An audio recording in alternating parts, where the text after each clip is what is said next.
Olá, eu me chamo Bruno Almeida. E eu sou o Jonathan Poole. E sejam bem-vindos a mais um episódio aqui do Imersão Mangá. Quarto episódio, finalmente. Quarto episódio. Culpem o Bruno por ele não sair antes. Eu tava no dói, então não carrego essa culpa. Mas enfim, estamos aqui no quarto episódio para comentar sobre outros capítulos do mangá de Naruto, né? Que já estamos avançando na história. Já estamos no capítulo 9, 10 e 11. Logo vão começar a vir arcos mais interessantes ainda, então já tô ansioso. Mas enfim, vamos lá para os nossos recadinhos.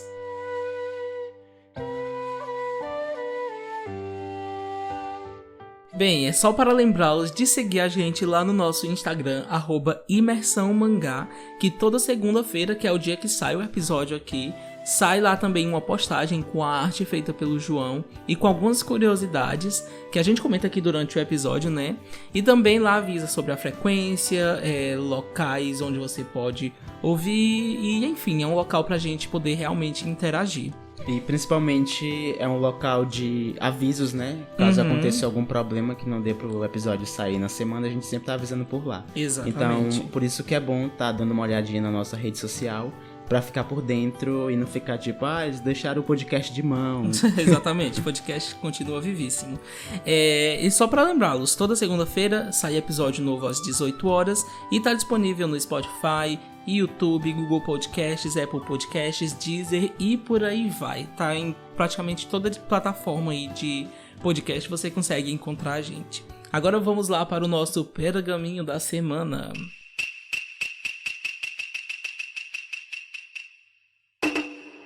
Esse pergaminho foi enviado pra gente lá no Imersão Mangá, em comentário, né?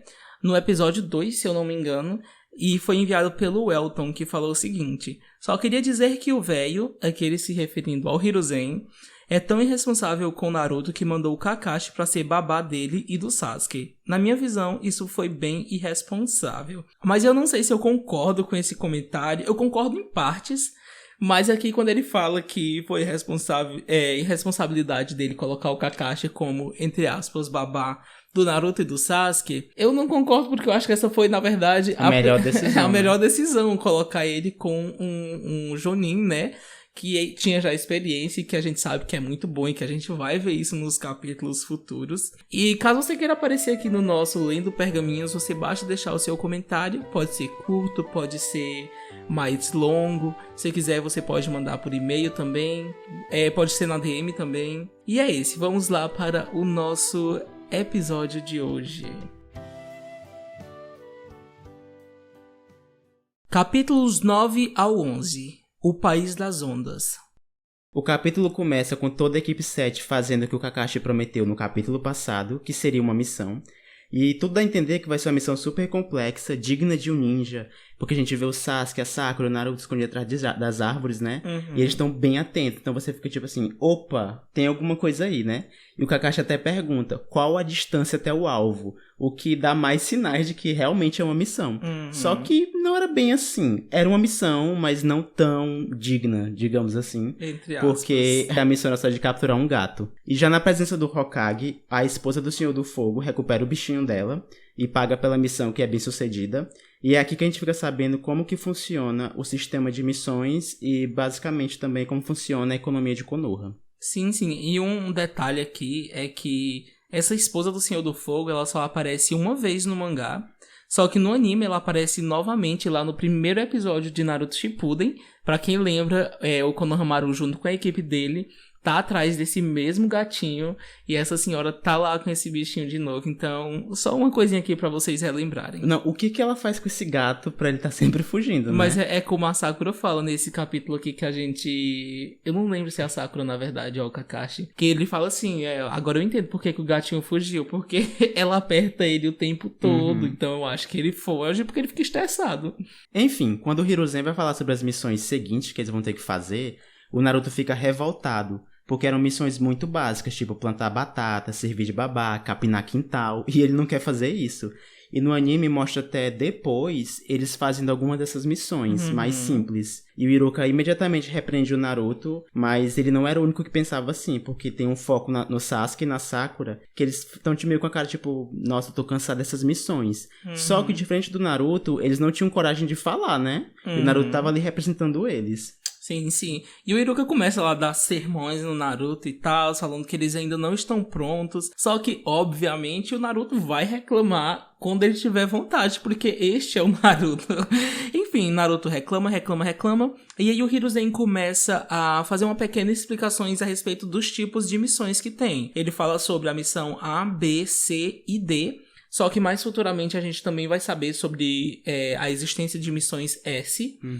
E as missões aqui são divididas de acordo com as habilidades dos ninjas. No caso, como a equipe 7 ainda era de Genins, eles ainda estavam começando, eram as primeiras missões, então obviamente seria missões muito básicas, né? Como essas que o Jonathan já comentou. Daí ele explica mais ou menos como é que fica a divisão das missões. As missões D são para Genins. As missões C são para Chunin e para Genin, e as missões B apenas para Chunin, missões A para Jonin, e missões S, que são essas que eu comentei que são apresentadas mais lá na frente, ela já é para Jonin ou Kage, ou seja, aqui vai de acordo com a complexidade, com quão perigoso é. E existem diversos tipos de missões, como espionagem, assassinato, resgate, sequestro, infiltração, reconhecimento, rastreamento e escolta. E uma coisa muito importante que precisa ser dita é que as missões, elas têm um papel extremamente fundamental, não só que não se refere na economia de Konoha, porque a gente vê que quando os ninjas vão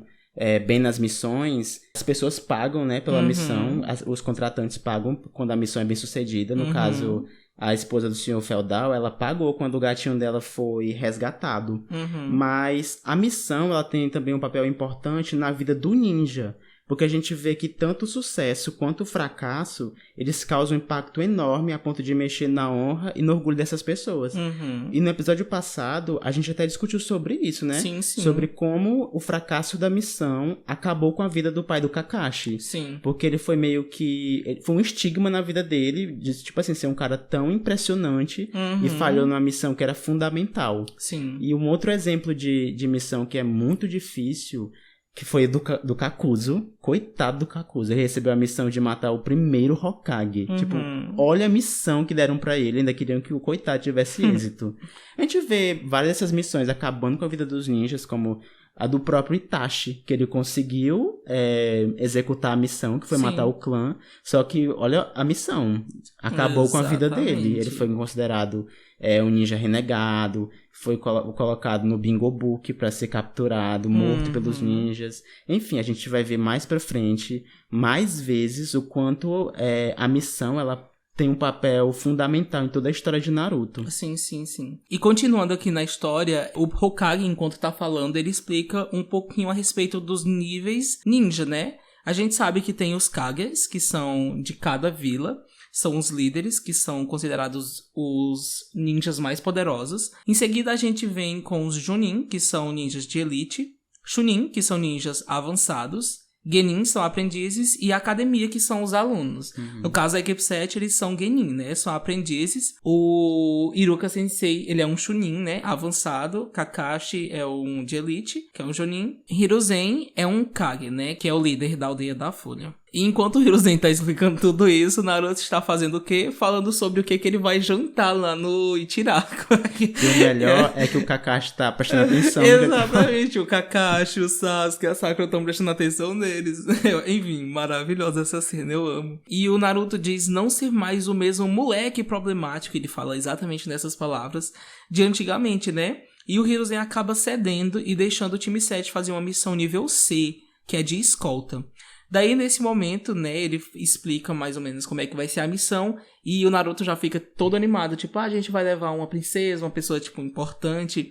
Só que eles levariam o Tazno, que chega em seguida, já tomando a sua boa bebidinha, e ele se apresenta como sendo um super famoso construtor de pontes. E, enfim, já não se dão bem logo de cara, né? E eu adorei porque o Tazuna se troca com o Naruto, né? O Naruto já disse que não gostou dele e ele já disse também que não gostou do Naruto. No anime, na cena que eles estão discutindo, não lembro se tem isso no mangá, mas eu acho que não tem não. Que o Naruto fala, né, que vai ter o sonho de ser Hokage, que um dia ele vai ser Hokage. Aí o Tazuna fala, se isso acontecer, eu vou bater asas e voar.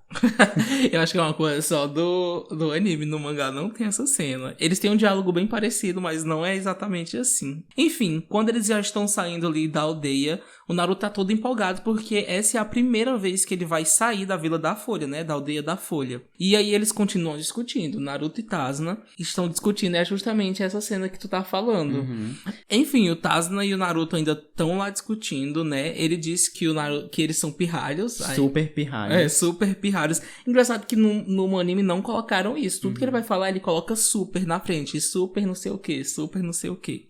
Enfim, né, ele diz que eles são pirralhos. E o Kakashi fala, não se preocupa, eu sou um Jonin. E ele, tudo bem, né? Continuam e seguem vida ali. E aí é que acontece esse pequeno diálogo do Naruto dizer que vai se tornar um Hokage e tudo mais. Ele fala que mesmo o Naruto se tornando Hokage, ele não respeitaria. Uma coisa tipo assim. E enquanto eles estão aqui nessa discussão, eles estão sendo observados por 2 ninjas. E só uma coisa que eu queria acrescentar, que tu falou que o Naruto tá muito empolgado porque vai sair da aldeia, é que os ninjas, eles não podem sair de suas respectivas aldeias sem permissão. Uhum. Porque pra não correr o risco de espalhar informação por aí e tal. Sim. Sim, tipo, imagina aí se o Sasuke, que é o último Uchiha ali sobrevivente, temos outros, né? Tipo, só que... No começo da história. No começo da história a gente só sabe do Sasuke e do irmão dele, que deserdou. Uhum.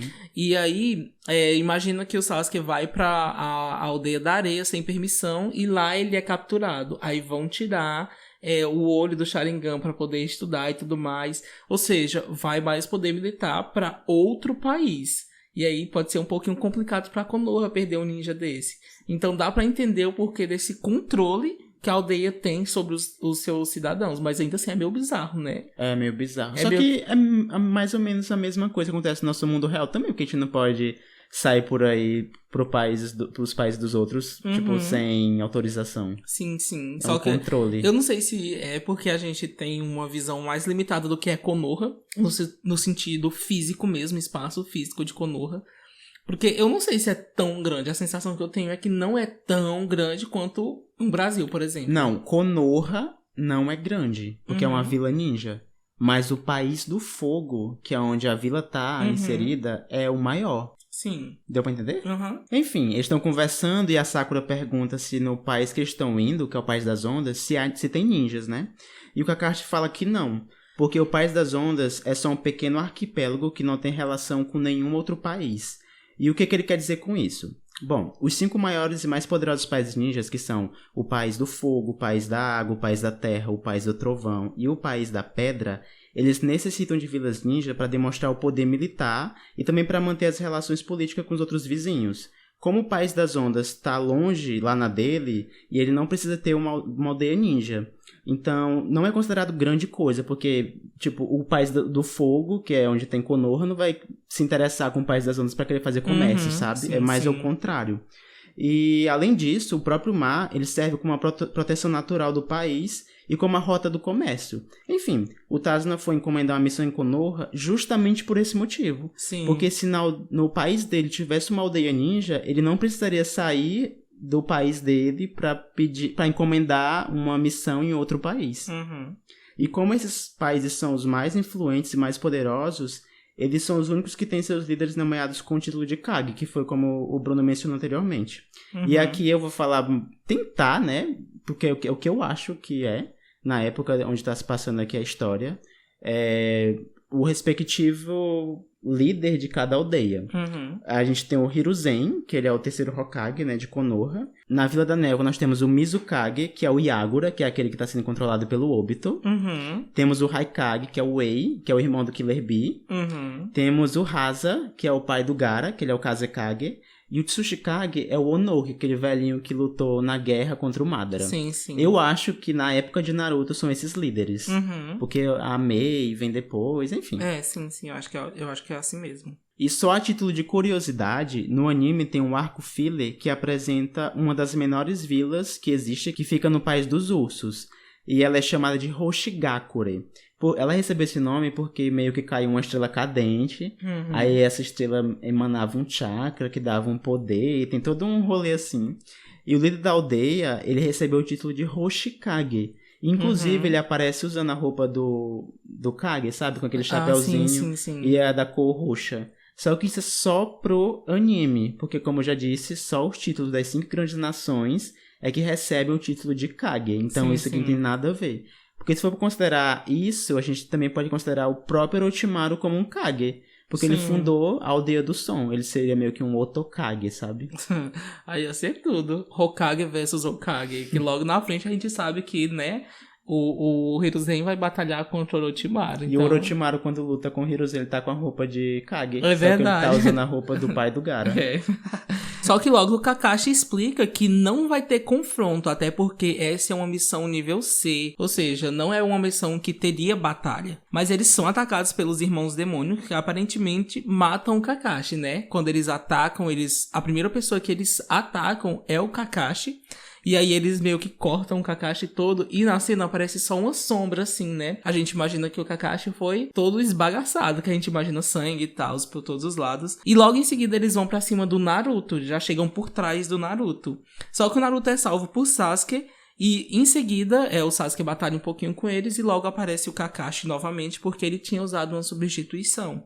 Daí ele vai e derruba os 2 irmãos demônios. E assim que a batalha acaba, a gente não vai entrar aqui em detalhes dessa batalha, né? O Naruto acaba ficando impressionado com a postura do Sasuke. Porque o Sasuke ele não se intimidou, a roupa dele não sujou, não teve um arranhão, não teve nada. E ele fica tipo assim, meu Deus, eu e ele temos uma diferença muito grande. Porque por mais que o Naruto treinasse muito, é como se o Sasuke tivesse, tipo, milhas na frente dele, sabe? E ainda pra acabar com a vida do Naruto, o Sasuke vai lá e pergunta, você está bem, fracote? Eu fico... ele tinha que caçar, né? É o Sasuke, É né? o Sasuke. E o Kakashi ainda nem ajuda, né? Pois então, aí o Kakashi já chega, elogia o Sasuke, né? Por a habilidade dele ter sido muito rápido e tal. E ele fala que não esperava que o Naruto fosse ficar paralisado de medo, né? Porque o Naruto fica. E o Naruto, ele meio que se sente, entre aspas não, ele se sente realmente culpado, porque além dele não ter conseguido fazer nada, ele percebe que ele foi o único que não fez nada. Porque por mais que a Sakura não tenha entrado de fato na batalha, quando os dois irmãos vêm pra cima dela, do Tazuna, ela entra na frente com a Kunai. Só que o Sasuke chega antes dos irmãos, né? Enfim, o Naruto acaba sendo envenenado pela garra, aquilo é uma garra? É uma garra. Pela garra que um dos irmãos estava usando. E o Kakashi, ele é aquele personagem que tem a mente muito aguçada, ele já percebe que tem algo errado. E ele diz pro Tazuna que eles vão precisar conversar, e o Tazuna fica bem desconfiado, tipo assim, eita, descobriu. E aí o Kakashi fala, revela, né, a identidade dos irmãos demônio, que eles são Chunins, da Aldeia da Névoa, que eles são famosos, conhecidos por lutar e só parar quando terminar de matar as vítimas. E a gente vê um pouco disso, porque eles estavam meio que no frenesi, né, foi atacando foi atacando o outro. Enfim... E eles perguntam pro Kakashi como que ele os descobriu. E o Kakashi fala que não é comum ter uma poça d'água parada no meio do completo nada num dia ensolarado. Porque ainda era verão e, tipo assim, já tava com dias que não chovia. Então era meio que suspeito. E a intenção dele em permitir o ataque dos dois era entender quem era o alvo. Se eram eles ou se era o Tazuna. E aqui a gente já sabe que é a segunda opção. Sim. Tanto que automaticamente eles já vão pra cima do Tazuna. Então, sim. Ou será que eles tinham uma rixa contra a Sakura? Talvez. E o fato do Tazuna ter mentido colocava a missão em risco. Porque o Sasuke, a Sakura e o Naruto, eles não estavam prontos pra encarar missões daquele tipo. Claramente, não eram de nível C. Sim. E a Sakura, ela ama usar a palavra, gente, vamos desistir. Porque a Sakura sou eu na universidade, gente, vamos desistir todo mundo. Porque tudo bem que ela tá certa, porque ela fala, né, a Sakura é a personagem consciente. Ela fala, gente, é que não é... Ela não fala desse jeito, né? Mas ela fala mais ou menos assim, que eles não estavam prontos, que era uma missão muito difícil e que eles precisavam retornar pra aldeia também por conta do Naruto, que estava ferido. Não sei se ela usou isso só como desculpa para fortalecer o argumento dela, mas ela tem toda a razão nesse sentido. Sim. Só que, obviamente, o Naruto não iria querer sair daquele caminho, né? Até porque ele não queria ser um fardo. E aí ele acaba tirando o veneno com a sua própria kunai. E aí ele fica refletindo, né? Sobre a sua falta de crescimento. Porque apesar do treino árduo, ele não tá no nível, por exemplo, do Sasuke. Que, assim como ele é um genin. E aí vai mostrando, né? Algumas cenas do Naruto ali treinando. E a gente também já viu que o Naruto, ele se esforça muito. Tanto que quando ele vai, antes daquela primeira missão de sobrevivência dos Guizos, ele passa a noite treinando, assim, passa um bom tempo treinando. Enfim, ele diz que vai proteger o Tazuna e que nunca mais vai fugir ou ter medo. E a gente vê realmente essa promessa dele acontecendo lá na luta contra o Orochimaru, porque o Orochimaru, ele vê que é um ninja muito absurdo, muito forte, mas ele não foge. Sim. Daí o Kakashi percebe que a ferida na mão do Naruto tá sangrando bastante e ele vai lá dar uma olhada. Só que quando ele chega pra olhar, a ferida já tá cicatrizando. E aí o Kakashi já assume que é por conta do poder da Kyuubi que tem dentro do Naruto, né? Não, agora como que o Naruto nunca achou estranho isso? Porque eu tenho certeza que ali não foi a primeira vez que ele se machucou. Como que ele nunca pensou, tipo assim, nossa, que estranho essa ferida aqui cicatrizou, sabe? Porque... mas talvez pra ele seja natural. Ele não tem amigos pra perguntar, ei, tua cicatriz não, cura em 15 minutos? Pelo amor de Deus. Eu acho justo. E depois a gente tem a primeira aparição do Zabuza, né? O Gato tá lá se reclamando que os ninjas que ele contratou não foram experientes o bastante, não foram bons o bastante pra cumprir a missão de matar o Tazuna. E aí o Zabuza diz que fará o trabalho com as suas próprias mãos. O Tazuna finalmente decide abrir a boca dele e ele conta toda a verdade pro Kakashi. Ele falou que a vida dele estava correndo perigo por conta de um homem muito importante chamado Gato, que tem uma empresa de transporte marítimo.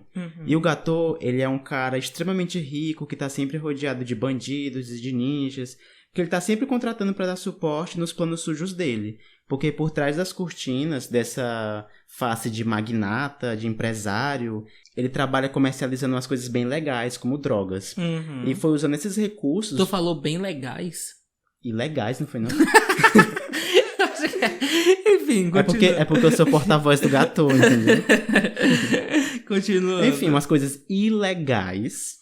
E ele usou esses recursos dele de contratar ninja, com o dinheiro dele também e tal, pra tomar o controle do País das Ondas e, por consequência, de todo o tráfico das ilhas, né, do arquipélago, que era necessário pro ganha-pão do país. Sim. E por conta disso, que ele queria que o Tazuna fosse morto, porque o Tazuna estava construindo uma ponte que ia ligar o País das Ondas pro País do Fogo. Então ele não ia precisar do mar, que estava sendo controlado pelo Gato, para conseguir comercializar, enfim, conseguir dinheiro. Sim. E até certo ponto é compreensível que o Taz não tenha mentido, né? Porque ele fala depois que não tinha dinheiro o suficiente para bancar uma missão de nível B. Já que, como ele comenta em uma fala deles, que nem mesmo o Lorde lá tinha muito dinheiro. Ou seja, ele não teria como bancar uma missão nível B. E aí ele faz uma certa... uma chantagemzinha, né? Que se eles não completassem a missão, ele seria morto. E o neto dele ia chorar muito. E a filha dele ia odiar os ninjas da aldeia. Aí termina, mas tudo bem. Mas tudo bem, né? Aí o Kakashi decide escoltá-lo. Mesmo sem ter a responsabilidade de fazer isso. Porque por o Tazuna ter mentido e ter pagado o valor de uma missão nível C... eles não tinham mais a obrigação de continuar levando o Tazuna pra o país deles, sabe? Qual dos Jounins, assim, de Konoha, tu acha que recusaria, tipo assim, tu mentiu, pô, então vou te largar? Tu consegue imaginar algum? Sim, o Ibiki não, o Ebisu? O Ebisu. Eu também pensei nele. O Ebisu largaria ele na hora, filho. Depois dessa cena, eles já chegam lá no País das Ondas, e tem muita neblina. Que também é uma proteção natural do país, né? Sim. E eles precisam fazer silêncio. Eles estão indo num barquinho, né? E eles precisam fazer silêncio para não serem descobertos pelos capangas do Gatou. Que como o Gatou já mandou um lá pra a porta da aldeia da Folha, era bem provável que ali, né, no país tivessem outros. E o Naruto, obviamente, fala só gritando, porque ele tá muito animado, né? Ele gosta, ele fica maravilhado com as coisas que tá vendo. E quando eles chegam já em terra firme, o Kakashi se preocupa com novos ataques, porque seriam muito mais prováveis de acontecer ali naquele país. E o Naruto, nesse momento, ele tá super atento a qualquer coisa. Porque ele não quer deixar o Sasuke roubar a cena de novo, né? Ele não quer ser pego de surpresa novamente. E daí ele ouve um pequeno barulho numa mata, né? E ele joga uma shuriken que quase atinge um coelho. Só que o Kakashi percebe que esse coelho foi usado num jutsu de substituição. Porque ele... Como é que ele descobre isso? O pelo desse coelho, na primavera... Ele é marrom e no inverno é branco. Se eu não me engano, é um coelho de inverno, uma coisa assim. Ele diz lá o nome da raça do coelho. Ou seja, ele percebe que aquele coelho ali é um coelho de estimação. Então, o que é que um coelho de estimação estaria fazendo no lugar daquele? Então, Desculpa te cortar, mas é porque é impressionante o quanto o Kakashi sim. é muito observador, muito inteligente, né? Uhum. Porque pra ser um Jonin tem que ter conhecimento até de biologia. Pois então. Enfim, e esse coelho aqui, só dando uma pequena fala, ele é um coelho do Haku, que lá na frente já é mostrado, né? Mostra os Zabuza. Eu não lembro se mostrou isso no mangá, mas eu acho que sim. Quando for mostrar o flashback dos Zabuza e do Haku. Tem uma cena que os Zabuza pegam um coelhinho assim pelas orelhas e entrega pro Haku. Que no caso é esse coelho. Ou seja, o Haku, ele já tá por ali. E é interessante que, tipo assim, se o Zabuza fosse usar uns jutsu de substituição pra um tronco, por exemplo, de madeira, que é como o Kakashi geralmente se transforma, quer dizer, ele faz o jutsu de substituição, eles obviamente perceberiam, estão sendo perseguidos, estão sendo observados. Só que colocando um bicho vivo, eles poderiam não desconfiar. Só que o Kakashi foi muito esperto, né? Ele conhecia aquele tipo de coelho e sabia que naquela época, que era primavera, ele não estaria com aquela tom de pele. É o Chapolin, de pelo. O Chapolin Colorado que fala, não contavam com minha astúcia. Não contavam. Exatamente. Daí o Zabuza aparece, né, assim, escondido, e ele reconhece o Kakashi, e logo ele entende por que os irmãos demônios não conseguiram concluir a missão, porque a fama do Kakashi também, né, roda os países. E o Zabuza ataca eles, ele joga, né, aquela espada dele, e todos se esquivam. Automaticamente o Kakashi também reconhece o Zabuza, porque o Zabuza também já tinha uma fama não muito boa aí nos países. Quando lendas se encontram, né? Exatamente. Inclusive, que lendas, né? Porque essa parte do mangá que a gente tá se aproximando do clássico é uma das minhas partes favoritas. Enfim, o Naruto tenta tomar a dianteira aqui pra atacar, só que o Kakashi já impede, ele fala: eu vou ter que entrar em batalha. E é legal porque ele já tá meio que levantando assim a bandana dele pra mostrar o Sharingan, porque ele já reconhece que o inimigo dele é muito poderoso. E assim termina o 11º capítulo do mangá. E agora vamos para nossas discussões. Nesse episódio a gente não vai ter o espaço, né, para adaptação, porque a história é bem parecida com a do mangá. Muda uma coisinha ou outra, mas não é tão relevante para falar aqui. Coisa de quadros mesmo, não muda muita coisa. Enfim, o Zabuza, né, ele foi o primeiro dos 7 espadachins da névoa a aparecer na obra. E quando eu olho para toda a história de Naruto, eu consigo imaginar que o Kishimoto, nessa época, ele não tinha bem uma ideia do que seria esses 7 espadachins. Porque a própria espada dos Zabuza, que a gente vai ver mais pra frente, ela meio que não é mostrado o poder dela, que ela meio que se destrói e se reconstrói com o sangue dos inimigos. E porque assim, na guerra, a espada dele quebra o tempo inteiro. Então não é nem aquela coisa tipo, mas é porque não teve um choque muito grande pra espada quebrar. Não, é porque eu acho que realmente o Kishimoto não tinha uma ideia, tipo, vai ter 7 ninjas e cada ninja vai ter uma espada fantástica. Sim. Eu acho que não tinha meio essa ideia aí. E uma coisa que eu notei depois que eu li esse capítulo é sobre essa questão do Naruto falar que nunca mais vai se esconder, vai fugir, que não vai ter medo. É que meio que ficou meio que um trauma, assim, pra vida dele, porque a gente vê... Gente, é que eu tô só levantando um detalhe que levem a sério ou não. Mas é que o Naruto, depois ele se torna um personagem que ele quer fazer as coisas sozinho. Ele consegue muito poder e ele não dá espaço pros outros.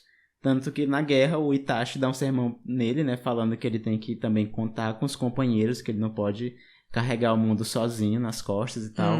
Porque o Naruto, ele fala, né, tipo, eu não posso deixar o Sasuke roubar a cena. Só que depois a gente vê que ele vai fazer muitas vezes isso com outras pessoas, né? Dele roubar a cena porque só ele consegue, ele vai fazer isso e aquilo. Anime shonen.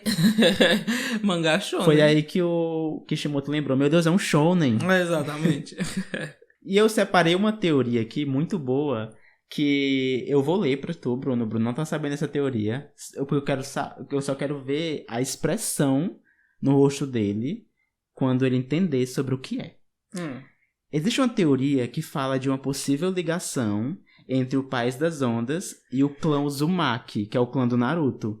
E a teoria conta que depois que o País do Redemoinho, que era o país onde tinha os Uzumaki e tal, que quando ele foi destruído pelo mundo, que temia os poderes dos membros do clã Uzumaki, os poderes de selamento, ele foi reconstruído aos poucos e veio a se tornar o País das Ondas. E as supostas evidências são: ambos os países se localizam no litoral do País do Fogo, e o País das Ondas, ele não tem ninjas para defender, porque o clã Uzumaki foi dizimado pelas nações. E além disso, se a teoria fosse verdade, ela teria uma simbologia bem maior para a história do Naruto, porque foi lá que ele teve a primeira missão dele, foi lá que construíram a grande ponte Naruto, meio que teria uma ligação dele com esses antepassados e tal. O que é que tu acha dessa teoria? Eu acho que a pessoa que fez essa teoria tava louca. Gente, não. Tipo, tudo bem, eu gosto de assistir e teorizar e tal, mas eu acho que essa pessoa aqui viajou. Viajou muito. Porque assim, se fosse o caso, né, obviamente que o Kishimoto deixaria pistas mais óbvias, sabe? Então, pra mim, essa teoria aqui é pura loucura. Nossa, mas ela não é uma teoria ruim, mas ela não faz sentido com a história. Porque imagina só, vamos imaginar aqui. Tá acontecendo a história de Naruto, Shippuden e tal. Nem no Shippuden não precisa ir tão longe, não. Vamos supor que ainda no clássico. Eles estão conversando assim, estão batendo um papo, tendo assim um diálogo entre os personagens. E daí, sei lá, alguém encontra uns documentos sobre o país do Redemoinho e tem lá, tipo assim, que era o País das Ondas, sabe? Ia ser bem legal pra história. Realmente ia ser muito legal pra história de ficar tipo assim, meu Deus, então teve uma ligação, mas como isso não tem nada a ver, é só sem sentido. Não, tipo, tu tava falando, eu tava tipo... Porque pra mim realmente não faz sentido nenhum. Bem, este foi o episódio de hoje, bem curtinho, acho que esse episódio aqui vai ficar mais curto do que os episódios anteriores, mas logo a gente vai ter episódios que vão ser mais longos, porque precisa ser um pouquinho mais complexos. E esse episódio, ele realmente é curto, só que como a gente teve que apresentar sobre a aldeia, sobre os países, né, sobre a própria aldeia da Folha, sobre a economia, sobre os tipos de missões, aí teve o aparecimento dos Abus, a gente achou melhor não misturar tudo isso com a batalha que vai acontecer nos próximos capítulos. Ia ficar uma coisa meio que desconexa, então a gente achou melhor separar. E na próxima semana teremos mais um episódio saindo, que vai ser no dia 7, às 18 horas. E caso você queira mandar a sua opinião pra gente, ou queira tirar alguma dúvida referente a esse episódio, ou simplesmente mandar um feedback, você pode nos enviar um e-mail para rashiquebrado.podcast@gmail.com. Ou se preferir, você pode mandar uma DM lá no nosso Instagram, Imersão Mangá, ou deixar um comentário no post de segunda-feira. No último post que você encontrar, você deixa lá o seu comentário, que aí a gente lê aqui no nosso próximo episódio, ok? No próximo episódio teremos a luta do time 7 contra os Abus, o demônio do gás oculto. Eu acho que os fãs entenderam a referência. E os capítulos que vamos discutir serão o capítulo 12, o 13, o 14 e o 15. A gente ainda vai separar, não tem como colocar a primeira luta deles com a segunda, porque é muita coisa pra discutir. Muita coisa, aí vai ser 2 horas de episódio tranquilamente. E o próximo capítulo, esperem, vai ser muito bom. Sim, estamos finalmente chegando nas partes que eu tô mais animado assim pra comentar. Enfim, gente, muito obrigado por ouvirem até aqui. Até a próxima semana e tchau, tchau. Tchau. Datebayo!